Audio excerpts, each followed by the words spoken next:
We'll go ahead and call Marshall County Fiscal Court special call meeting to order June 26, 2020. First item is the ordinance 2020-06 Administrative Code, first reading. You pull that up? Yeah, I think. Yeah, I've got it, and I think Corey put it on your drive this morning. I emailed the PDF version of it yesterday afternoon. Basically, everything is the same on it from last year, except for these few amendments that are on this page. So, do you want me to read that? Sure. Okay. Marshall County, Kentucky Ordinance Number 2020-06, Amendment to Ordinance Number 2019-08. An ordinance relating to the Administrative Code and amendment thereof.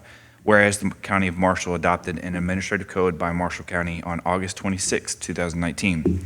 Whereas it was determined that certain provisions should be amended and or deleted to the code. Be it ordained by the Fiscal Court of Marshall County that the following amendments are made to the Administrative Code of Marshall County. Amended Section 2.5 to remove and or a county administrator and or a county administrator and or a county administrator and or a county administrator and or a county administrator. Amended Section 5.1, exempt employee to include assistant treasurer and, the word and.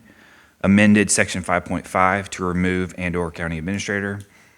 Amended Section 5.3A to remove earned paid leave time, including sick, vacation, and holiday shall be considered earned hours in relation to overtime pay. This is the first reading of the ordinance held on this 26th day of June 2020. So I don't know if you guys had any. Just explain 5.3A. Sure. So 5.3A was added with the previous fiscal court. Basically, any earned paid leave that was on an employee's time card would count towards overtime. So if you say say you took a vacation day on Monday of 8 hours, and then you worked 40 hours the rest of the week, so 10-hour days, those 8 hours would not be counted towards your overtime. Currently, they are, so then you would get 40 straight time and 8 hours of overtime. So budgetarily, this helps with that, both in if you elect comp or overtime. It's also consistent with some of the feedback I've gotten from other treasurers of how other counties do it. They count physical time at the job to be able to count as overtime. And originally, when we first did the admin code, when Judge took office, it was not that way. It was the way we're kind of moving towards now. So this was an amendment made by the previous fiscal court. I don't remember when I worked for Miller that we ever got to count that toward. You didn't. No, that was new. It was something that that fiscal court decided on, and I've never seen it done that way. So that's what that does. And then also between now and the second reading, we need to make sure that those positions that are listed as exempt meet the salary minimum. Yes, sure. And I believe they do. I think that we've kind of weeded out all those to make sure that they're consistent. And I don't know if you guys had a chance, you probably didn't have a chance to read through the 90-plus page document, but if you guys think of anything else that you'd like to see, I mean, obviously come and discuss it with me between now and I guess the next time we bring this up. But there's a few things that I know Eric and I had talked about and Judge and I had talked about that we really haven't gotten to just due to this paired to the budget, trying to do this in a timeline. We just needed to review it in June. Last year we passed the ordinance in August, so we can have those discussions as we move forward too. All right. Item 2, ordinance 2020-04, budget amendment, second reading. Ordinance 2020-04, and an ordinance relating to the annual budget and amendment thereof, whereas the County of Marshall has received additional funds, now be it ordained by the Fiscal Court of Marshall County that Section 1, the annual budget for fiscal year 2019-2020 is amended to A, increase the revenue accounts as follows. Road Fund, County Road Aid, $80,000. General Fund insurance proceeds, $52,803.68. General Fund court rental, $50,289.67. General Fund miscellaneous, $711,572.65. Grant Fund DRA, $30,910. General fund insurance proceeds, $53,636.01. Total increased revenue at $979,212.01. B, increased expenditure accounts as follows.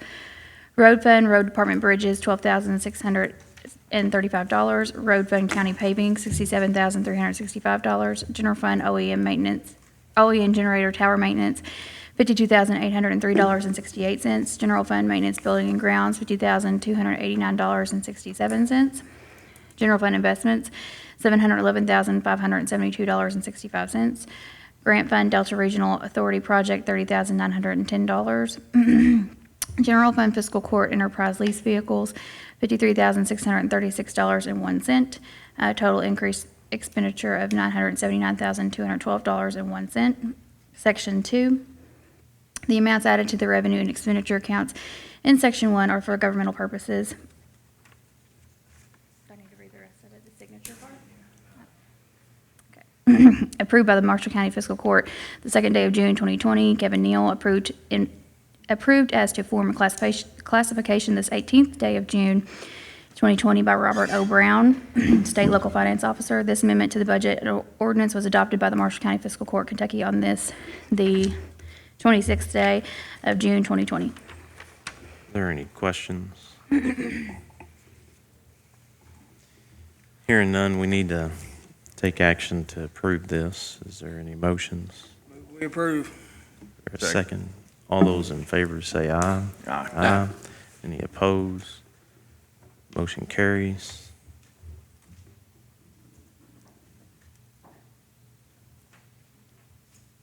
Item 3, board appointments. I've got a few. Let's see, first one, Gilbertsville Fire District Board. There's one, Jimmy Newton, term expires. He's not planning to serve another term, so my recommendation for the appointment is Robert Parker. So moved. Second, Second. all those in favor say aye. Aye. Any opposed? Motion carries. Gene Sanders, term expires end of this month, and Gene wishes to serve another term, so my appointment would be to reappoint Gene Sanders. So moved. Second. Second, all those in favor say aye. Aye. Any opposed? Motion carries. South Marshall Fire District, Mona Freeman is my appointment to serve on the South Marshall Fire District Board. Move we approve. Is there a second? Second. All those in favor say aye. Aye. Any opposed? Motion carries. West Marshall Fire District, Judy Bryce, term will expire at the end of the month and expressed interest in serving an additional term, so Judy Price is my appointment. Motion to approve. Is there a second? All those in favor say aye. Aye. Aye. Any opposed? Motion carries. Marshall County Refuse District, Marvin Stokes' term ends end of the month. Steve Southern is my appointment. Move we approve. Is there a second? I'll second it, because I don't want to stand in the way of, I know they need that person by the end of the month. I would have rather have seen their recommendation be taken of Dwight, but I'll second the motion. All those in favor say aye. Aye. Aye. Any opposed? Motion carries. Marshall County Hospital Board, Jeff Smith, his term ends at the end of the month and wishes to remain on the board, so Jeff Smith is my appointment to serve another term. Motion to approve. Second. He's not term limited, is he? No. This was his He's got first. another term. Motion and second. All those in favor say aye. Aye. Any opposed? Motion carries. Now, term limit, termed is Mr. Shadowan, so he can't serve another term. So Dr. Jerry Sales is my appointment to fill that vacancy. Move we approve. Is there a second? Second. All those in favor say aye. Aye. Any opposed? Motion carries. And that's all the board appointments for now. I'm waiting on a letter on the, there's a vacancy. Per our ordinance, the lodging committee will send 3 names, and from those names, I'll make an appointment. So I'm waiting on that letter. Facilities and ground, number 4. This is the facilities and ground policy. You should have a copy of this. Brad, you want to read that? I got it right here. Thanks. Yep. General public use of Marshall County Fiscal Court grounds, facilities and grounds policy. The Marshall County Fiscal Court, the county, owns and manages many different properties throughout Marshall County. Recognizing the need to balance the interests of conducting county business efficiently while also allowing citizens reasonable use of county properties, the following policy is established for the express purpose of maintaining orderly management and control of all county grounds, excluding the Jerry English Veterans Plaza, in order to create safe, respectful, and appropriate environments for all citizens, including officials, employees, and members of the public. Non-public forums. The county reserves the right to limit uses of designated spaces, such as office spaces, for its intended use in order to conduct county business in an efficient manner. These designated spaces are considered non-public forums. The locations of, you want me to put it up there? Yeah. Give me just a second. Look, I know Don't you're, have s- you don't, I don't have that in mind. Yes, the Yeah. exception. Yeah. Yes. Say it again. Where was that? Hang on, let me put it up there real quick. I don't think they got the old one. Yeah, hang on.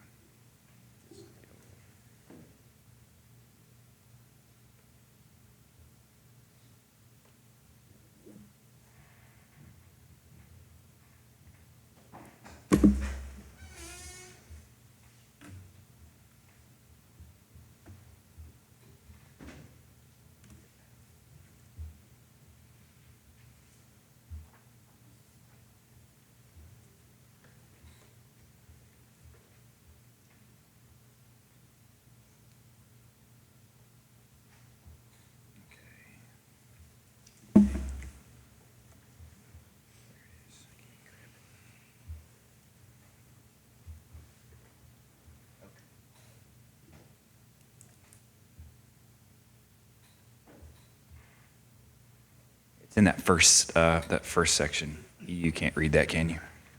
Okay. Where's my cursor?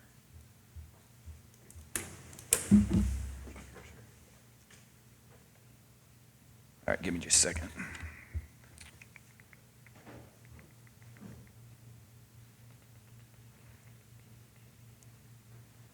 You just want to print some off? I can get it up here. Just I can read it. I don't know what he's talking about. I didn't know. I I can't read didn't it. assume. I just thought maybe. It's on your screen, so. Same distance from that one as I am from this one. I never said I couldn't read it anyway. Why am I getting? You squinting? Yeah. Okay, here we go. There. Is that better? It was fine before, like I said.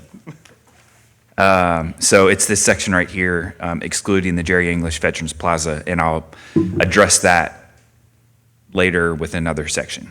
Okay. Let's see here. Okay. Non-public forums. The county reserves the right to limit uses of designated spaces such as office spaces for its intended use in order to conduct county business in an efficient manner. These designated spaces are considered non-public forums, the locations of which are subject to change at the sole discretion of the county. Now, remember, every time I say county, that's the fiscal court, so you 4 voting members. Any use which interferes with the conduction of county business in designated spaces is expressly prohibited.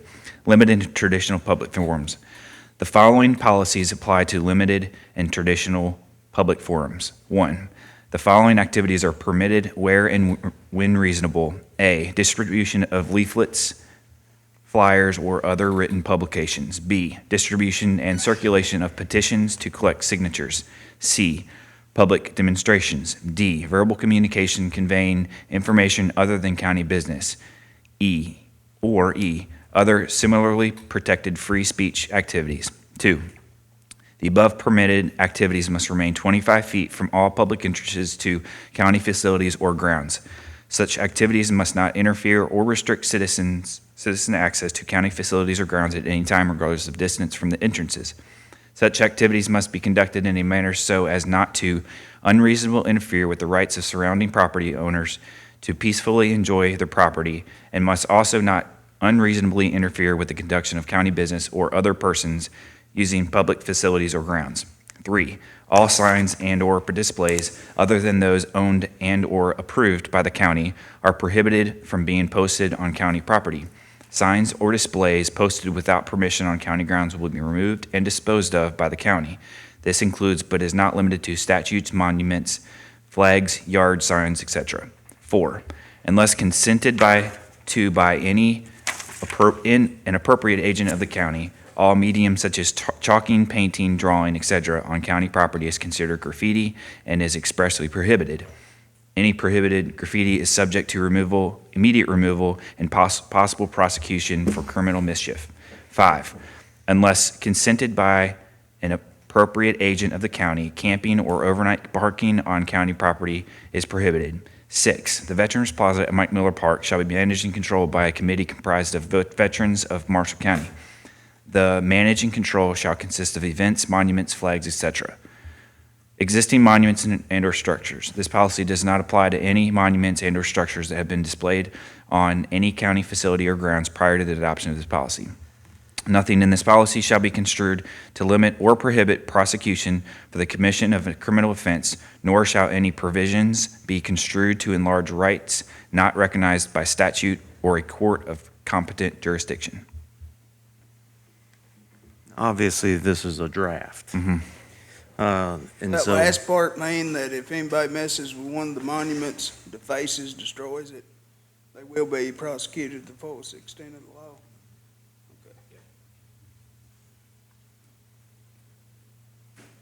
I know Monty and I talked yesterday. We wanted to make sure that it specifically implies public use.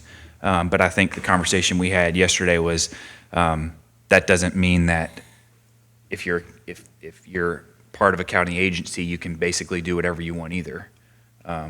It would have to be an approval through the fiscal court if something were to happen on county grounds. Well, the concern I have, I don't have a problem with 6. 6 looks good. I do have a concern with excluding.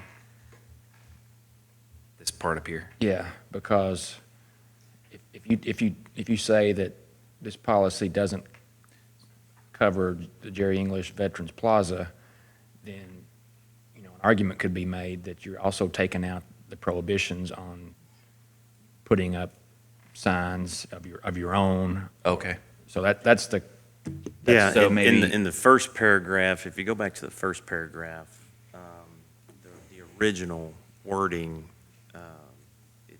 it sounded like, without Section 6, it sounded like Yeah. that the Veterans Plaza, because the Veterans Plaza, as you know, and I think, Justin, you probably remember, there was a committee.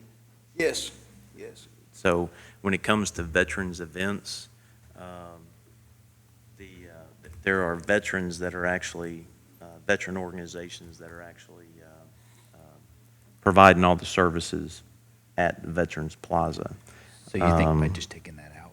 Yeah, I think we need to make clear that this policy does include that plaza, because I consider the plaza to be a limited public forum. Yeah. Just to give you an example of the difference between a traditional public forum and a limited public forum, this room right here that we're sitting in is a limited public forum. So it's the fiscal courtroom, and we conduct business in here, but it's also available at times for other groups to come in here and hold a meeting or whatever. A traditional public forum would be something that's like a sidewalk or a parking lot at the park where, people come and go freely, and, places where throughout history, people have stood on a soapbox and said what they want to say or held up a sign, something like that.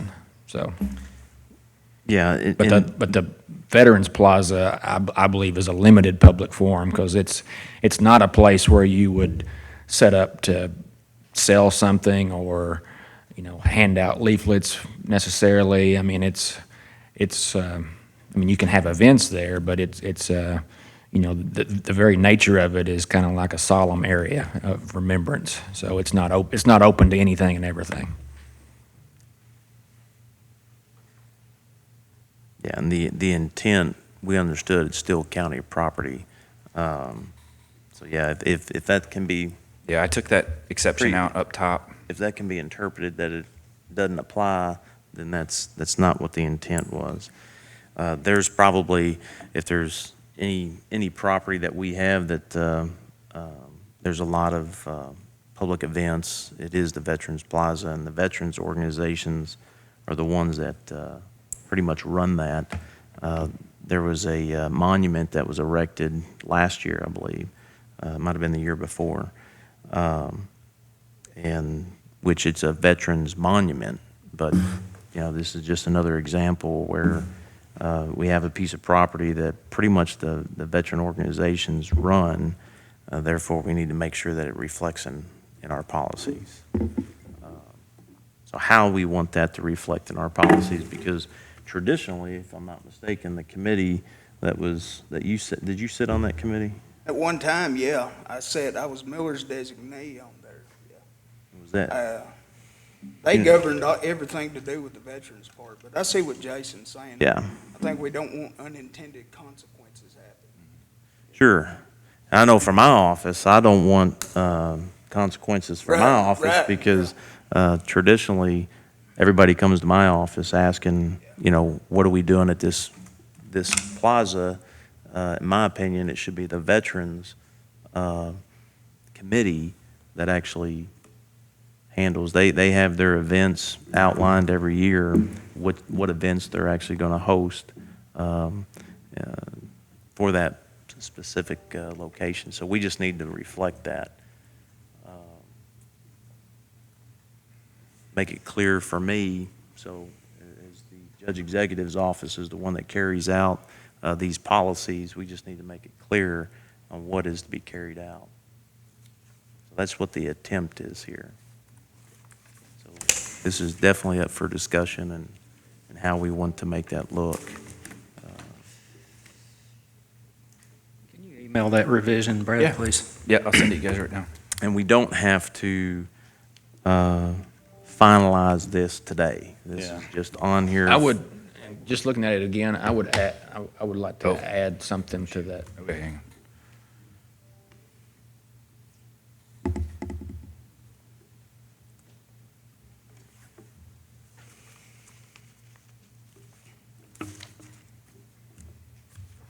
On the existing monuments and/or structures. Yes. Uh-huh. Do a comma after the "in" there, policy, either by the county or with consent of the county.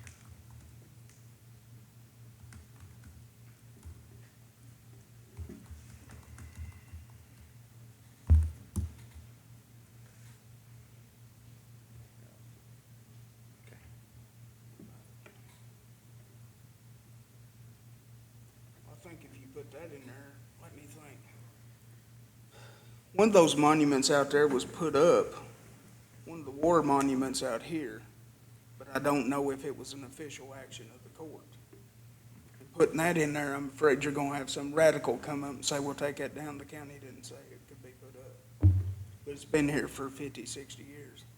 Well, I mean, if there's no official action, But doesn't that would come back to the fiscal court to make that, yeah. to, I mean, it's obviously sat here for years with consent, so.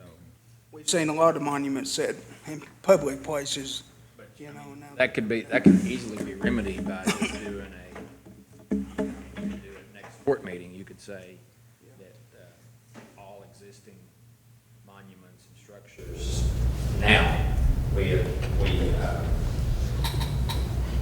know, if it hasn't been previously been consented to, we do now, based on that. That would take care of that.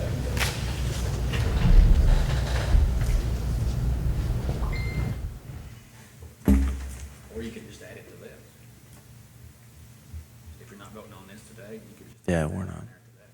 Yeah, the intent is to get this drafted because we really don't have anything in place as far from, if you look at the statute, from my office to carry out the policies, well, what policy am I to carry out? The way we've always done it, apparently that doesn't work very well. So for me, I think for that office, it needs to be very, it can be general in nature, but there has to be, in my opinion, a policy from the court as far as how we're going to govern the properties. And I think that's just fair to everybody that we do that. So, but no, we're not voting today. This is just this is a draft. It's for everyone's review. And we can bring this back as another item. But if you think that we need to add that, we can. I'd say if you guys want to just review it again, look it over, and then I'll email it to you. You can respond back to that email separately, and then we can bring it up for discussion again. You've emailed this one? with I'm this getting ready new- to. I'm getting ready to, yeah. All right. Anybody got any other questions on that? If not, sure. So when you say that there's going to be a board of veterans that will oversee the Jerry G. English Veterans Plaza, is that correct? So will that board actually be making decisions about what is displayed at the Veterans Plaza as opposed to the court or this policy? Well, it's not a board, it's a committee. Or a committee, sorry. And currently, there's veterans organizations that are already doing that. So all the events at the Veterans Plaza, the actual veteran organizations are the ones that put it together.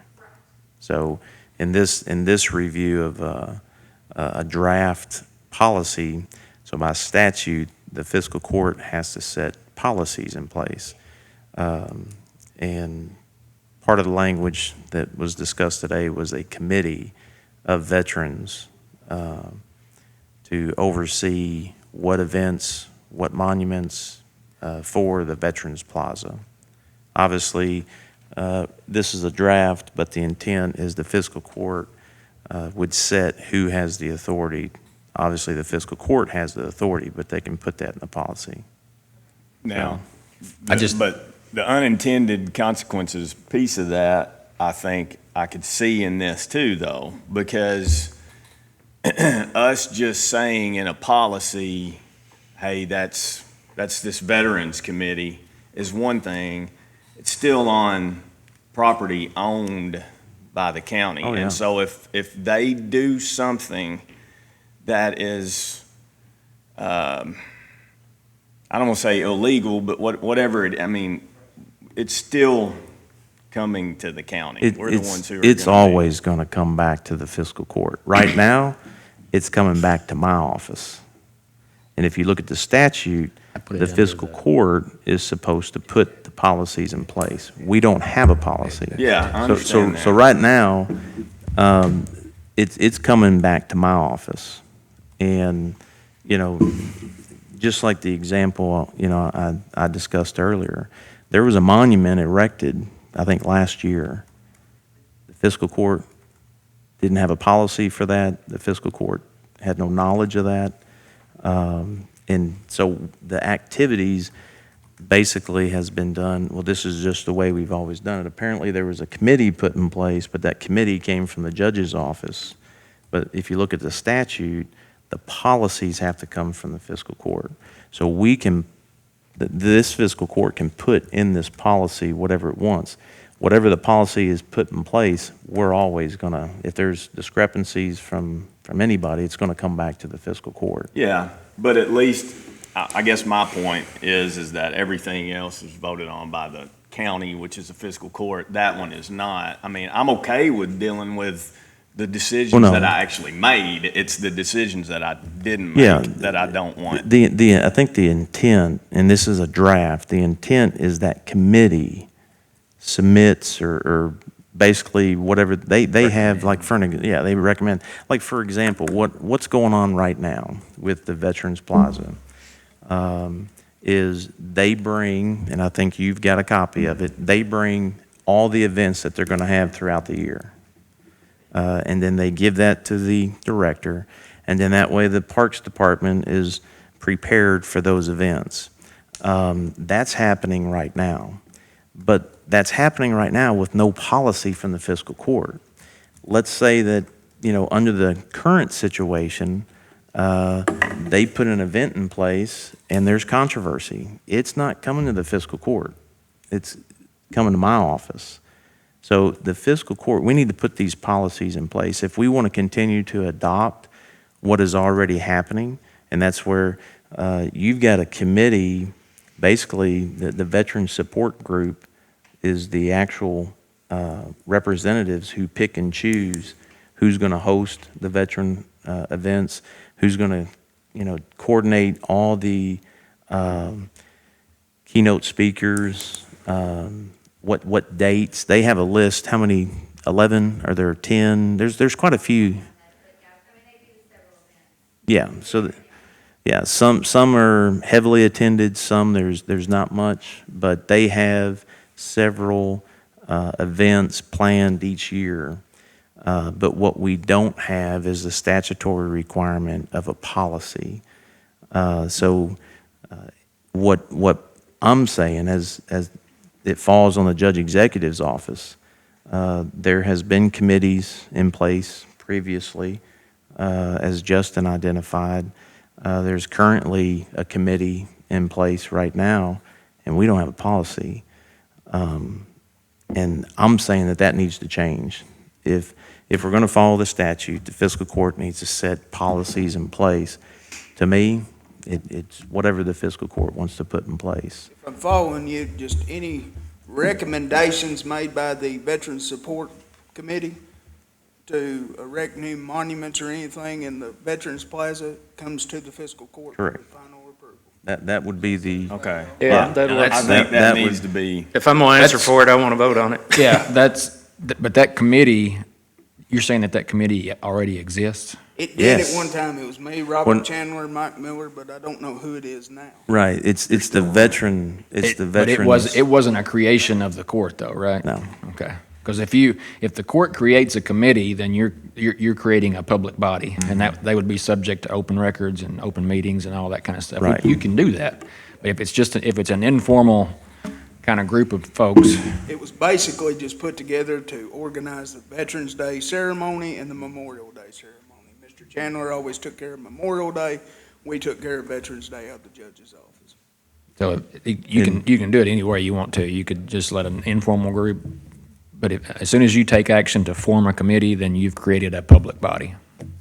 Well, and from my experience when I came in, there was no committee. I guess the committee that was in place, because I had people coming and saying, who's hosting Memorial Day? Yeah, because you called me after you took office. I wasn't working up here. And people were calling me, said, we're going to have a Veterans Day ceremony. And I said, well, yeah. And they said, well, who's speaking? Well, I guess we'll get a speaker. Yeah. It just Yeah. kind of fell through the cracks after Miller passed away. So. And No matter which way you do it, whether you have an informal committee who makes recommendations here, or you form a committee who makes the decision, either way, you're giving the public an opportunity to have input on it. So Yes. if the committee, informal committee makes a recommendation to this court, then the court obviously has to vote on it, and obviously we vote on things in public, so that people can come, they can contact you, they can express their support or opposition to whatever's on the table at a court meeting.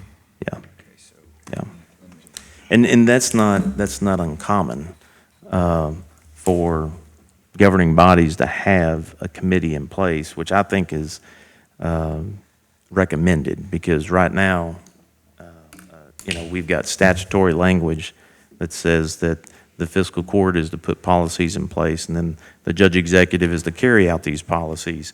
Well, I don't think it's currently the way we're doing it is not only fair, but within statute to where things that are controversial or things that are, you have public outcry for anything. And today, good Lord, it could be anything. And it should fall back on the responsibility of the four of us, but it's not. That's got to change. And so this is the attempt to not only meet the statutory requirement, but put a policy in place that everybody knows what the process is. And, to answer the question, Brittany, that you had with the Veterans Organization, that's what I did. I just basically said the Veterans Plaza, there are veteran events. It needs to be managed by veterans. The fiscal court, they're not having a policy. All the organizations came together. They basically take turns. I think the Memorial Day service that we just had, that was the Benton chapter, VFW, that they actually put that on.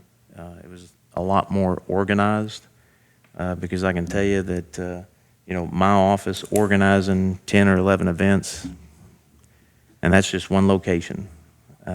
It's not fair to the judge executive's office. The fiscal court needs to put a little bit more directives in there as far as what activities should be taking place in the form of policy. So that's the attempt here. And if you don't mind, can I read section 6 again? I added kind of what you guys are speaking to.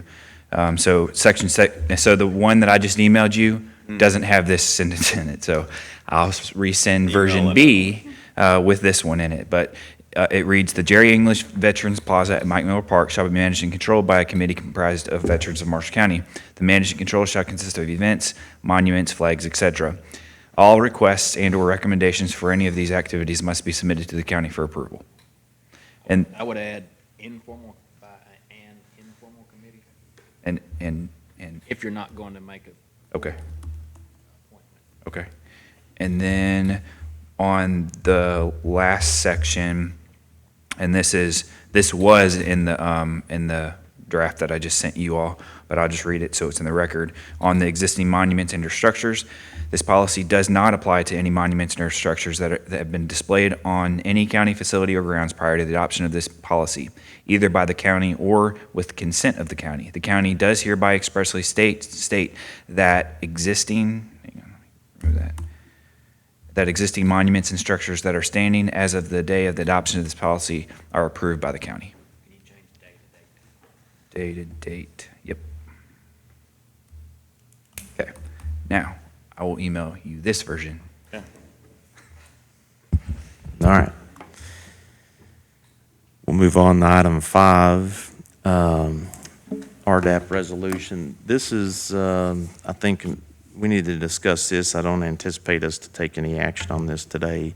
This is in regards to the TVA. If you remember, I think it was 2 years ago, the General Assembly passed a bill that allowed 6% of the TVA funds that came in to the TVA counties. I think there's 39 counties. But that monies are specifically for economic development, which we've already benefited from. We all agree that that was a great bill that came through. One of the things that I think we need to discuss this year, if you look, well, let me back up. You've got 2 resolutions. Last year, we attempted to pass a resolution that had both. Basically, we combined them. DLG then had advised us that they need to be separate. This year, DLG is saying that they can be combined. I just felt that it's best just to keep it separate. We'll just stick with what we've been doing. That was the interpretation was the General Assembly had it that way, and until the General Assembly changes it, it's accepted either way. But I think we'll just go ahead and keep these separate. But if you look, this year, the monies that are available is $153,846.15. And that is huge for economic development because that's TVA monies for the assets that we get that are specifically directed towards economic development. We utilized local monies, matching monies from federal monies, all the way from DRA, PACRO. I mean, there was a lot of partners in the land purchase for the industrial park. That loan for the land purchase is with CFSB, and I believe it's 3.99%. The debt service is $145,000 annually, and that's what the IDA, the Industrial Development Authority, we as a fiscal court have to put these resolutions in place, and then the IDA will request the monies from DLG, and they use those monies to pay off the land purchase, the debt service. If you look at the remaining balance, which is a little over $2.4 million on the land purchase, the monies that have come in from dissolving the Riverport, the portion of the sewer project for the high school, and the insurance monies that we just got back from the CAECO on our asset that burnt down, it's roughly $2.4 million. Or $2.2 million. One of the things that I feel like we should discuss is that our bond debt, I think we have budgeted $463,000 or $468,000. The opportunity to pay off the loan, which is our highest percentage of 3.9, and then convert the RDAP monies to our bond debt for the water and sewer project to Southwest One, since that is an economic development project. We can reduce our bond debt by this amount. And so that's why I wanted to put this on for discussion. We have till September 1st to actually approve the resolutions. So we have time, but I think we definitely should have that discussion. And if you look at our debt, the KIA loan, just to go through them all, the KIA loan is 1.75%, so that is our lowest percent. The bonds, and this is off the top of my head, but the bonds are 2.7. And then obviously the current land debt for the industrial authority or the industrial park is 3.99. So when you look at the total debt that we have currently and the percent on that debt, paying off this land debt would also be paying off the highest percentage.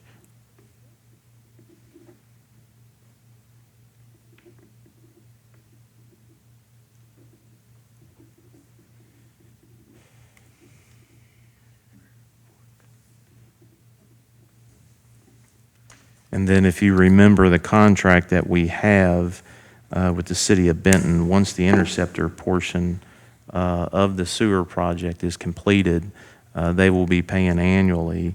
It's roughly $36,000. So if you take the $153,000 and you add to that the $36,000 annually, we're looking at reducing our bond debt by close to $180,000. And then that puts that $180,000, definitely $153,000 back into our budget for other projects or for other needs. And the IDA, and Josh, correct me if I'm wrong, but it also would benefit the IDA because For an example, if a company were to come to Southwest One, it gives the IDA the opportunity to negotiate land purchasing and land deals. And any deals that the IDA does that creates monies, it doesn't go to the debt, it goes to the IDA. So then the IDA would generate funds that they technically wouldn't have to rely on the fiscal court to provide those funds. So it gives the IDA the opportunity with that debt paid to where if they negotiate with a company any monies that they bring in, then they can reinvest those monies back into the industrial park. Is that consistent? So I mean, when you look at this at a bigger picture, we're reducing our highest percentage on the debt. We're bringing in TVA monies to put down on our bond debt. Also, the monies that we have contracted to receive from the city. And then the IDA has, the ability to negotiate deals with future businesses and companies to put monies back into their operations. So just think about that. I think that is definitely something that we should discuss. And we don't have to take action on that today. We have till September. So, or actually, let me say September 1st is the deadline. So I would like to see us do these resolutions before September 1st. Yes, please. So I think what's really important about what the judge is describing is, when we set out to do this project, number one, we wanted to try to have the least impact on the taxpayers with this project. I think we've done that to the best we can. And so I think with the TVA in lieu of money coming to us and some of the funds that you'd mentioned, including the port dissolution, we're able to take advantage of that. And so if we are paying that land off, like the judge said, the monies that when we structure like a land purchase or something like that, the IDA can put that into the infrastructure for the park, because we may have a project that locates in the back of the park that's going to need a road extension or a water line extension or something like that. So, I think this is great. I think it puts us ahead of the game. Plus, those TVA in lieu of dollars will continue to come to the county. And certainly the water and the wastewater project will qualify because that is considered infrastructure for economic development. Now, I will say that we are still trying to find creative ways to fund product development and economic development in this region, in the state. So as other monies become available, Judge, we'll bring those, to the fiscal court for that consideration. And then that way, hopefully, we're sitting ourselves even further ahead so that we can continue to make best use of those TVA in lieu of dollars. And I just want to say that because I know it sounds very, very complicated, but I think it is very important for the people of the community to understand that the way that we are structuring this, we are trying to have the least impact on the general fund, least impact on the taxpayers of the community, because we do want this to be a self-sustaining project moving forward. So appreciate all your all's support in that project, and Judge for everything as well. So Absolutely. Thanks, Josh. We'll revisit this. If you got any questions or anything, definitely let me know. We'll move on to item 6, Rivercrest Engineering Sewer Project. We identified the sewer project last meeting. Now we just need to look at the engineering proposal. And this is the service proposal for that project. And I'm just going to summarize this. This is from Rivercrest. This is the preliminary evaluation, surveying and preliminary design, final design and permitting, easement development, negotiation, construction, contract procurement, construction engineering and closeout, construction observation. This would be preliminary evaluation, survey coordination, preliminary design, It's got the descriptives of what they will do, final design, permitting phase, utility easement, development, acquisition, procurement services, construction, engineering, and closeout. Construction observation and the proposed fee, preliminary evaluation, $4,000, survey coordination and preliminary design, $13,700, final design and permitting, $23,500, easement, development, negotiation, $3,000, procurement, $3,000, construction, engineering, and closeout, $14,500, construction observation, $30,000, direct expenses, survey, geo, and electrical mileage, $15,600, for a total proposed fee of $107,300. Preliminary evaluation under the schedule is 2 weeks, preliminary design and survey in 4 weeks, final design 2 weeks, permitting 4 weeks, easements 5 weeks, procurement phase 4 weeks, construction phase 10 weeks, project closeout 2 weeks. Is there any questions on Rivercrest's proposal?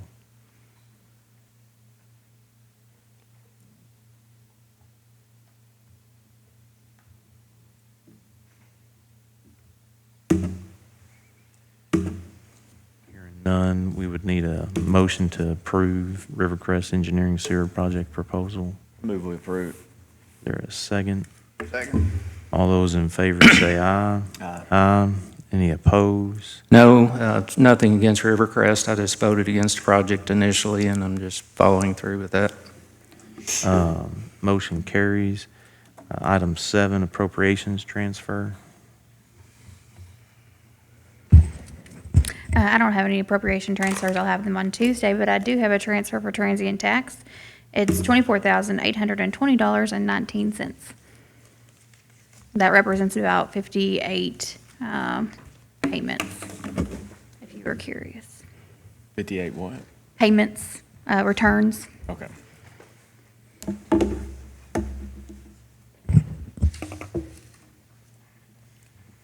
we have to prove that?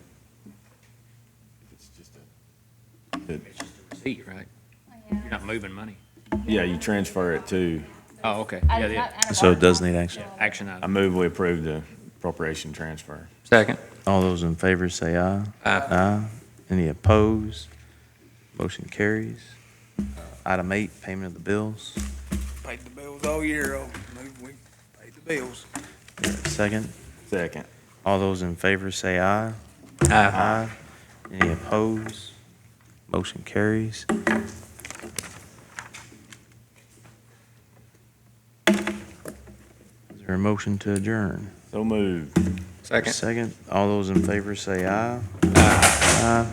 Any opposed? Motion carries.